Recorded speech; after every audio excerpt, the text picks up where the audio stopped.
The village in it with a map and a plan. No place too tiny for this determined man. Crossing the counties one by one, you'll see in every English corner a bit of history.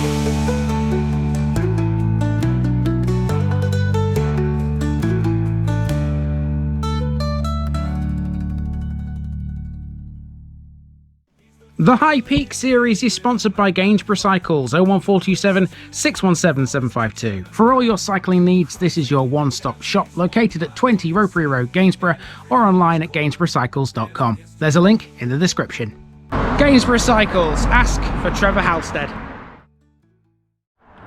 Welcome back to Derbyshire again, everybody. This week we're taking on a run in High Peak, which is the only Derbyshire district I've yet to touch. Well, we're going to put that right this week because there's going to be 5 of these episodes by the time we are done. Now, I'm beginning the High Peak series at one of its biggest and most well-known landmarks. You can see behind me there's a memorial which commemorates the opening of a reservoir, and that reservoir is Ladybower. It's so big that it straddles the parish boundaries of 3 High Peak parishes. We're going to talk about it in this episode though. This is Bamford.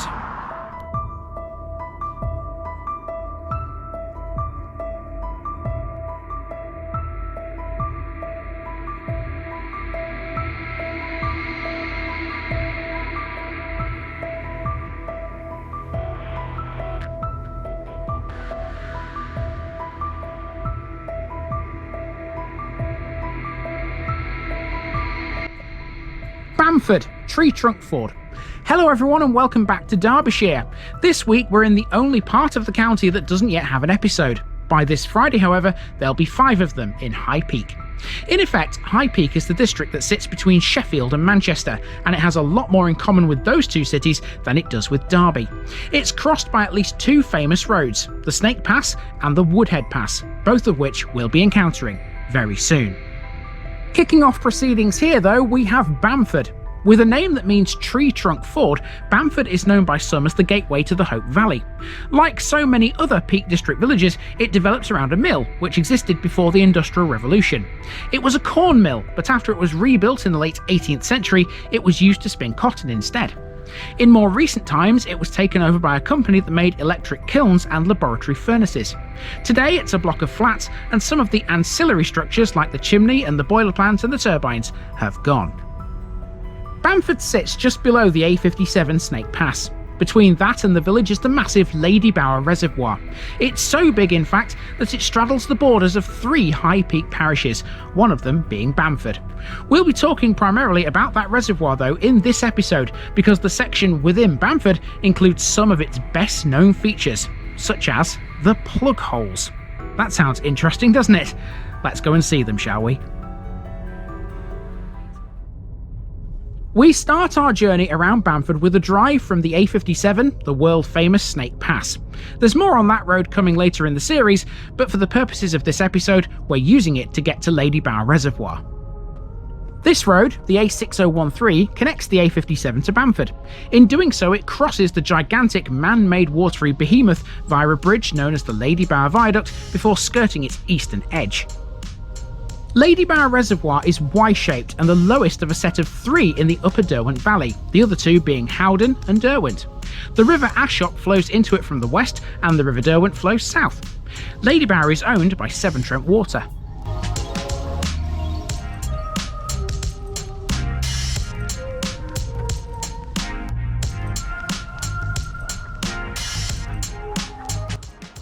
Ladybower was built between 1935 and 1943 by the Derwent Valley Water Board to supplement the other 2 reservoirs in supplying the water needs of the East Midlands. It took a further 2 years to fill, which was done by 1945. The building of the reservoir resulted in the submergence of the villages of Ashopton and Derwent. Ashopton was demolished before the reservoir was filled, but much of the structure of Derwent village was still visible during a dry summer some 14 years later. The clock tower of Derwent's church was left standing and the upper part of it was visible above the water level until 1947. It was eventually seen as a hazard though and demolished with explosives.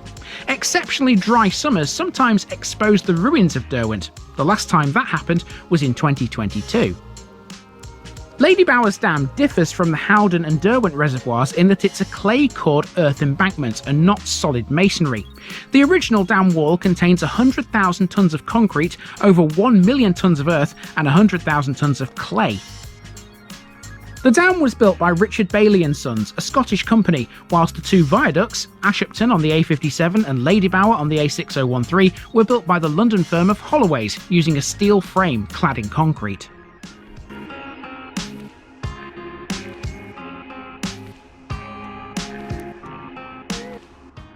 One thing that attracts many people to Ladybower would be the plug holes. There are 2 of them on either end of the dam wall.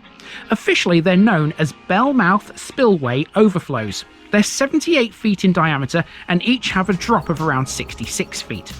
The plug holes regulate water levels by draining away any excess when they overflow. The water is then carried to the River Derwent through tunnels. The overflows originally had walkways around them, but they were dismantled many years ago. The best time to see them in action is in the winter, especially if it's been wet or snowy in the nearby hills.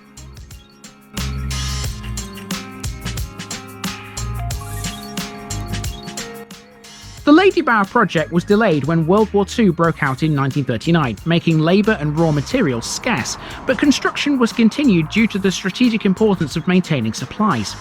King George VI formally opened the reservoir on the 25th of September 1945. Here's the monument that marks its opening, alongside the A6013 near the head of the dam.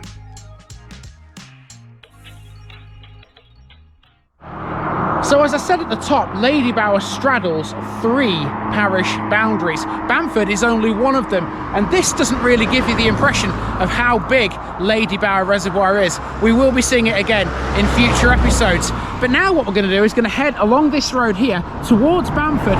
There's a little settlement between here and the village, which is also related to the reservoir.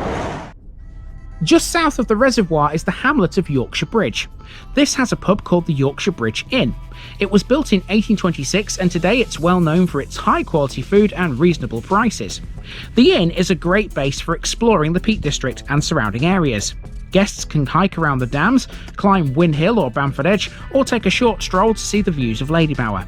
There are 14 guest rooms at the Yorkshire Bridge Inn, so you've really no excuse.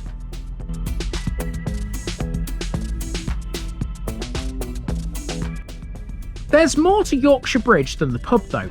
This hamlet was the place where Ladybower's construction workers all lived. I find that fact quite ironic in a way, because to build the reservoir they had to destroy 2 villages.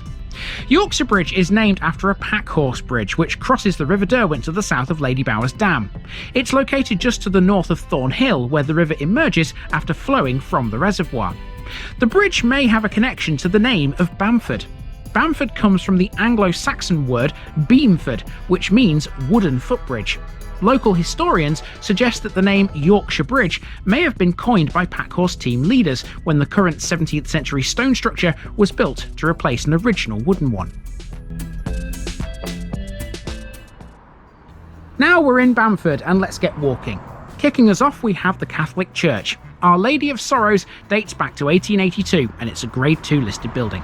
It was designed by M.E. Hadfield and built for Henry Fitzalan Howard, the 15th Duke of Norfolk, who founded a similar chapel at Derwent Hall. The building is in the Gothic style. On the walls are the 14 Stations of the Cross, worked in high relief by Mayer of Munich. In recent times, a cemetery of over 2 acres has been added here.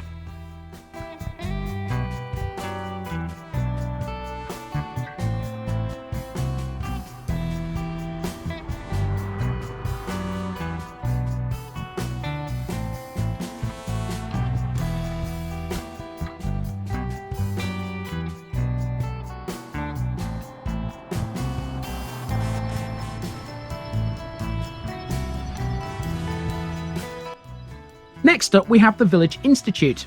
This is the village hall, erected in 1912 and financed by donations from Bamford residents. The institute is owned by them to this day and held in trust for them by a registered charity. A 2-storey building, this contains a main room known as the Dorry Platts Hall, which measures 50 feet by 27 feet. It also has a large meeting room, a billiards room with 2 full-size snooker tables, and the Rod Wilson craft room. The building underwent a major refurbishment in the winter of 1998. Today, it's one of the most modern and energy-efficient halls anywhere in the Hope Valley.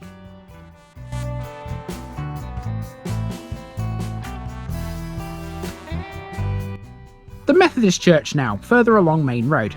This was first built in 1811, but it's been rebuilt and extended since then. Although it stands on the main road, you enter it from Tag's Knoll. There's a hall beneath the chapel that provides good facilities for church activities. Bamford's Methodist minister has pastoral oversight of 7 other churches in the Peak Circuit. Services of worship are held every Sunday and are led by the minister and/or local or visiting preachers. The Methodist Church is where the Story Keepers Club meet every week. This is a group of about 15 children, and their club is sponsored by the Hope Valley Christian Youth Organisation.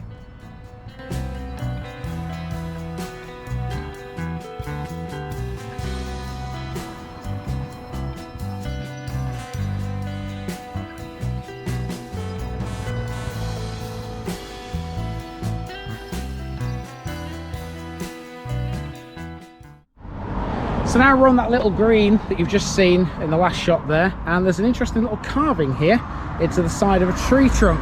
I reckon these are some Bamford landmarks, in fact, because on there's a mill. Can you see the mill just here? Now we're heading towards a mill now because Bamford grew around its mill, and without that it wouldn't be the village it is today. Let's go and find it.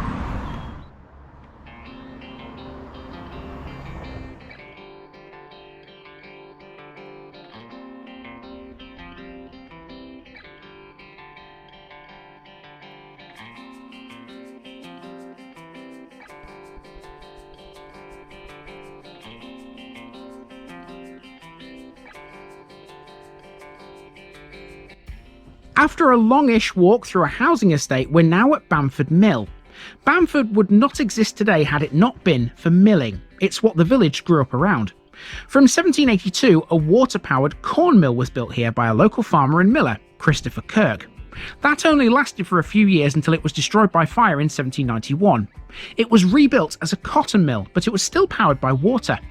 In the early 19th century, it converted to steam power with a 60 horsepower beam engine.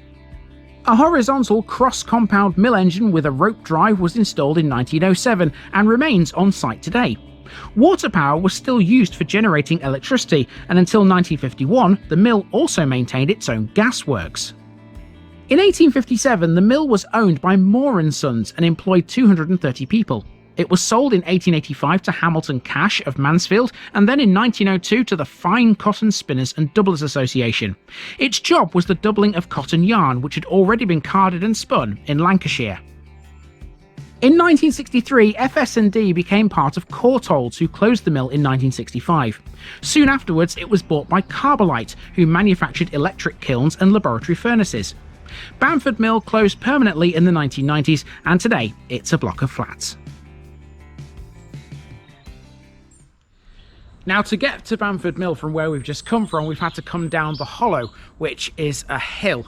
And that means that to complete the circuit of Bamford, I've got to go back uphill now. The next landmark is the church, so hopefully that'll be a nice little stopgap halfway up the hill so I can take a breather for a moment, because it's not exactly a shallow hill, the one I've just come down.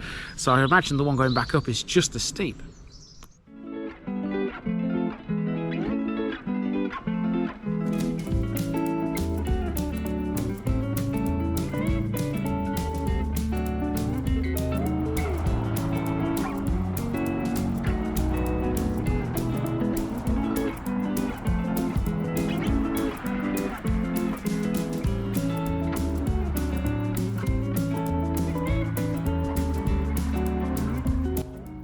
Now we come to the church dedicated to St John the Baptist. This church is an 1860 rebuilding of an original and was designed by William Butterfield, an architect famous for his Gothic work. Originally the parish church of solely Bamford, today it's for Bamford and Derwent after the Derwent dams were built in the 1940s. A peal of 6 bells was provided at the rebuilding by Naylor Vickers & Co of Sheffield. The tower currently has 6 ringable bells cast in 1998 to mark the millennium.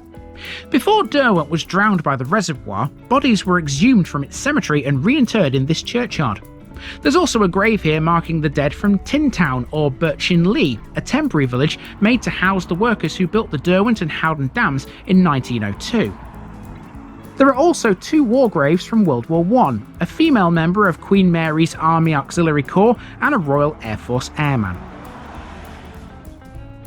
Bamford has very little in the way of shops, but here's a bakery. This is run by 2 locals called Megan and Jordan. The bakery is known for its warm and inviting atmosphere and its delicious treats. Here's something a bit bigger, the Derwent Hotel. Once a country hotel, it's now gone the way of several similar places in the Peak District, a self-catering venue. Sleeping 40 guests in 16 boutique-style bedrooms, the Derwent is perfect for friends and families who are seeking a unique place to stay.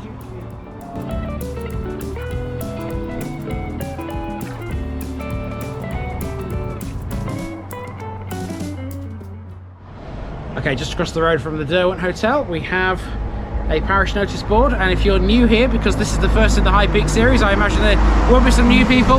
This is what I do when I visit a place. I leave one of these cards on the notice board, and so there we go. That's the first one down of 22 in High Peak. It is done. Now we're going to turn around at this point. We're going to head on to one of the side streets, make a nice little loop and come back out at the school and the Anglers Rest, which are that way. Now, as we know, the name Moore is quite important to Bamford, given it was they who ran the mill. It's fitting then that there's a Moore Memorial Hall. This was built in the 1930s, partly through public subscription. It's a small, single-storey village hall that's used for a variety of events and by a number of local groups on a regular basis. These include the Women's Institute, toddlers and the local wine circle. It's also the venue for fundraising events. In common with other village amenities, the hall has benefited thanks to generous contributions from the late Stephen Sampson. It has 1 large room with a seating capacity of 50.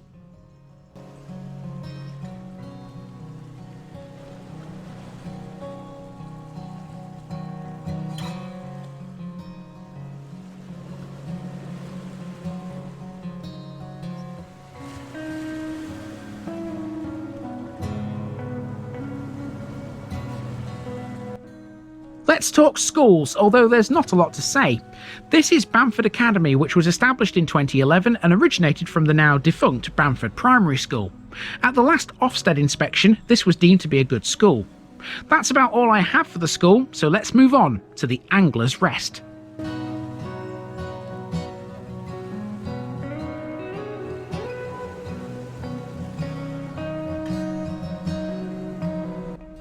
The Anglers Rest was originally a staging inn, built in 1870 along the Mortimer Turnpike Road.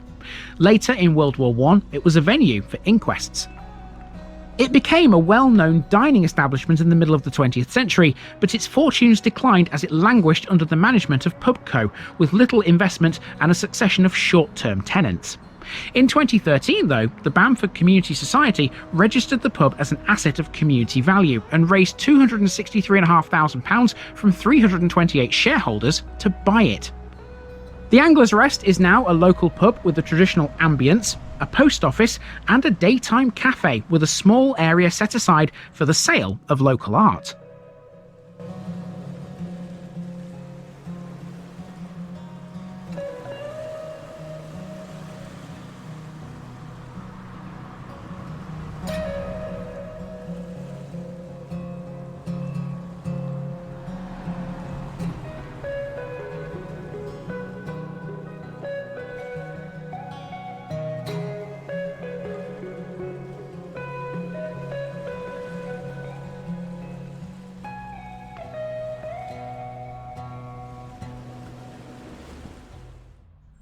Okay, we are pretty much all the way around Bamford. I tell you what, this hat's coming off now because that hill getting back up here was quite a steep climb and I'm now quite warm.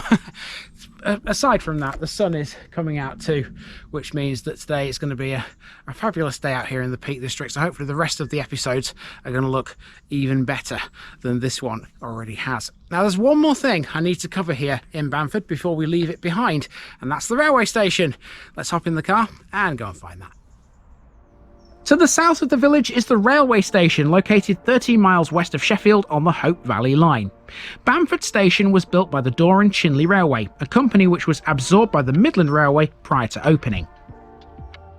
The line was opened for goods traffic in 1893 and for passenger trains a year later.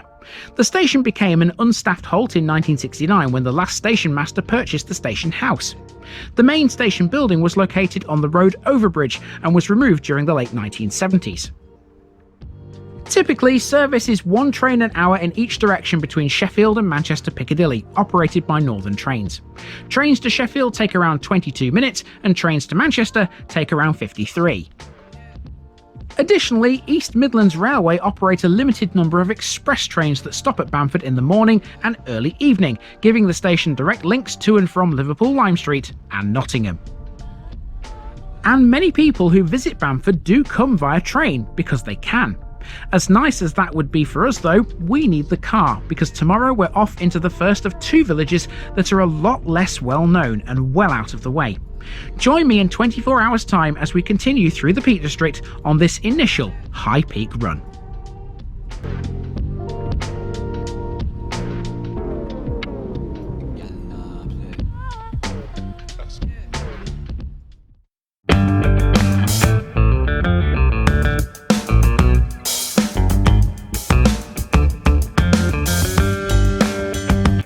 Now, just before I go, remember, this video is part of a huge project to visit every civil parish in England. That's more than 10,000. These routes are pre-planned, and due to time constraints, I can't cover every detail or walk down every street. Please don't complain if this video missed something out. I pronounce names how I choose to. I am very aware that local dialect may vary, and I don't take kindly to criticism about this. You've been warned. It's impossible to know everything too. If this video was terrible, make your own. If you're a regular watcher of The Village Idiot, you're not the only one. If you've got a small business, why not use my videos to advertise it? Leave a comment below if you're interested. And finally, thanks for watching this episode, everybody. Give us a like and a subscribe if you've enjoyed this episode, and share it with your friends and relatives. It all helps to keep this mission going. Until next time, I've been Andy, also known as The Village Idiot, and I'm out.